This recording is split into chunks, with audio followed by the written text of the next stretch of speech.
Let's pick one more. Number theory was calling out to me because that was... Well, let's see what else we got.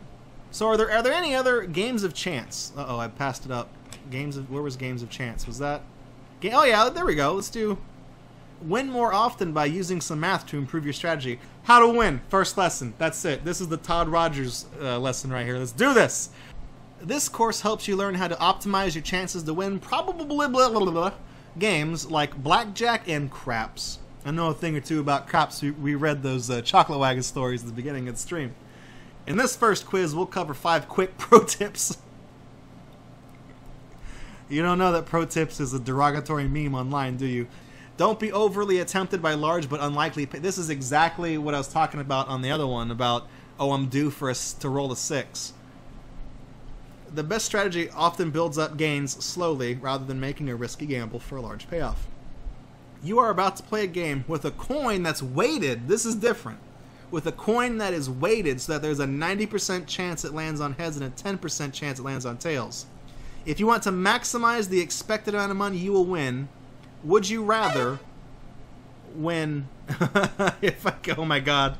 If I get 100% of this quiz, I get another gifted sub. Oh no. Would you rather win $10 if it lands on heads, win $50 if it lands on tails, or... Are you fucking with me with C? Win $1 million if it spontaneously combusts in the air.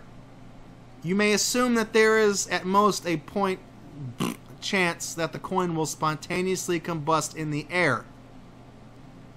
But we're winning money, we're not betting money. So, okay, so we're hang on. I know you guys in chat are like, who the fuck picks C? We're not betting anything though. There's nothing at stake on our end. To maximize the expected amount of money you will win, I want to say all 3. As stupid as C sounds, like I said, we're not at risk for anything. So A is more of a guarantee. And I don't want to use the term guaranteed win. Pro tip: don't be overly tempted by large. Well, no, that's the thing. I'm not overly tempted by large but unlikely payoffs. I was going to go with all of the above, specifically because I'm not betting. It's not going to be like if it doesn't combust, I owe someone $1 million. It's just if it happens, I win it. Because that's the thing is that I have nothing at stake. It doesn't say that it's a bet. It just says you just flip the coin. So I guess like exactly. See, Jordan raises a good point. You will win money no matter what. If it lands on heads, you win money. If it lands on tails, you win money. If it just fucking blows up or disappears or whatever, you win money. So all 3 options are equally good because you will win no matter what. I don't fucking get it. This is the first question. It's pro tip number 1. I'm fucking it up. If I was betting money, I would pick A. Because A has a 90% chance of happening. Okay, we got it. All right. 18% of people are as dumb as I was a second ago. Look for a simplifying perspective when there are many possibilities. In the problem below, you can map out all of the cases in a few minutes, but there's also a very clever, quick way to solve it using the right perspective. 4 mice are on the corners of a square. All at the same time, they each randomly and independently choose to walk along one edge of the square to a new corner. What is the probability that there is at least one collision before the mice reach their destinations? This is a Punnett square question. Because in order for this guy to hit this guy, they would both have to make the 50% chance that they go down this line, which means that there's a 25% chance of these two making that decision. So you take into account these two, 25%. You take into account these two, 25%. Because no matter what, you're going to either deal with the top or the bottom or the left or the right. So it would be 1/2. So you just add... No, it can't be 7/8 because there's too many factors to take into account there. Exactly, Fanjamon's right. So there is a chance they could all walk clockwise or counterclockwise and they don't hit. So having them not hit is also a probability. But this says, what is the probability that there is at least one collision? Oh, shit. Let's go 7/8. Oh, okay, well, we got it right. Whew, we're halfway there. Living on a prayer. Intuition may mislead you. When a gambler believes they're more likely to win than usual because they've been losing, so a win is due. This is the other one. Yeah, this is the other guy. You're going to flip 8 fair coins in total, and 3 of your first 4 flips have already landed tails. What do you expect the total count of tails to be when you're finished flipping all the coins? Wouldn't that be 4? Mathematically, there should be 4 because it's 50% heads or tails. Because you're just as likely to get 3 heads on the other side as so. 3 plus. Oh, okay, okay. Hang on. There's a new twist that both Jax Incorporated and Electric City point out at the same time. We already have 3 tails, so this is out of the equation. It's between these 4.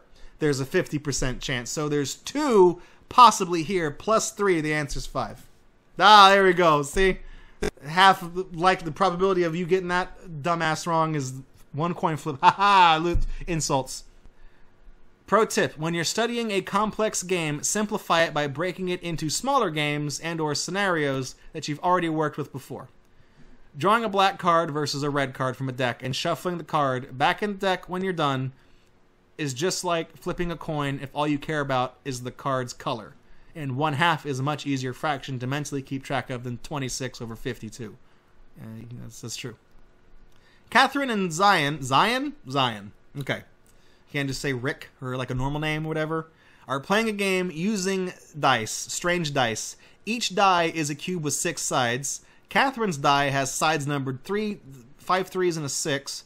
Zion's die has sides numbered 3 2s and 3 5s.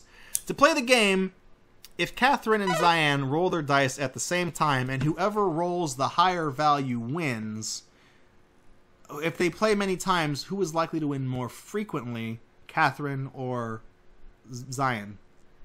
So no matter what, Catherine has a 1 in 6 chance to win outright. So Zion has half a chance, 50% chance of losing. Okay, so Catherine has a 1 in 6 chance of winning every single time. Okay, I gotta write this down. Catherine has a 1 in 6 chance of winning every single time because she's got the 6. Meanwhile, dumbass with the snowflake name, win, lose. He has a 3 out of 6 chance, keep the fractions the same, of just losing outright every time. Conditionally, he has a 1 in 6 chance of winning, and the 5 out of 6 chance that Catherine does not roll a 6. No, he has a 50. Yeah, 50% of the time, Zion will win. 80% of the time, it works 100% of the time, right? Why you play this game anyways? Where'd you get those dice? What? Sounds like someone trying to cheat at Yahtzee. Well, is it? Yeah. Okay, Jax is breaking it down here. Just compare the numbers. Just look at that. Just breaking it into smaller games scenario. Okay, so let's just look at this. Boom. 3 beats 2, 3 beats 2, 3 beats 2, 5 beats 3, 5 beats 3, 6 beats 5. So 2/3 of the time, Catherine's going to win. Let's just go with Catherine. Aha! All right, we did it. You guys are smart. I was kind of leaning. I don't know. There's a sub on the line here. There's a sub on the line. This is a Pokemon Go question. Are you fucking with me? Are you fucking? Are you? You gonna? Okay, let's just read the intro. Pro tip number 5. Most likely does not necessarily mean very likely. When you're playing a game like poker where you can't know everything about the cards in play, don't play as if the most likely outcome is the only thing that can happen.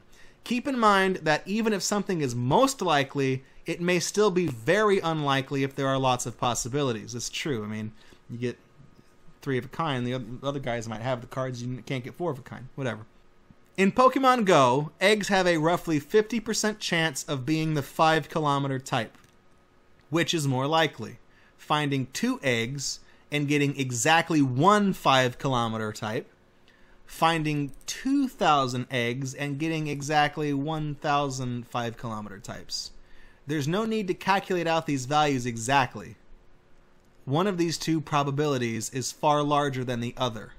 What's your intuition? Okay, this is like that fucking with the coins earlier, and it ended up being 2 out of 3 coins instead of, because the likelihood it trails off, it does that weird thing. Rocky, thank you for the bits. It depends. Are we implementing pay to win? Ain't that the fucking truth?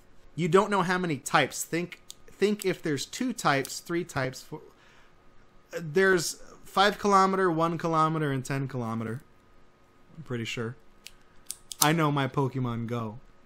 I used to drive a golf cart around and with my brother to hatch eggs, because that does not move too fast to set off the thing.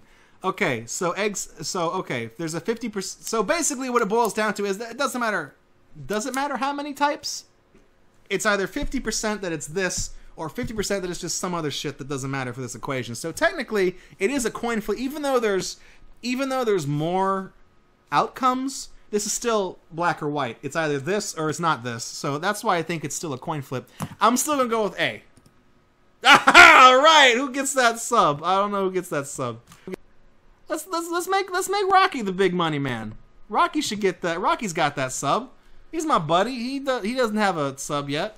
He could use my one emote on any of the other Twitch channels that he watches on Twitch. He's been swinging by more frequently, so we'll give Rocky a sub. Quiz complete. I read 1 page, completed 5 problems, got 5 correct. That's what I'm talking about. That's what I'm talking about.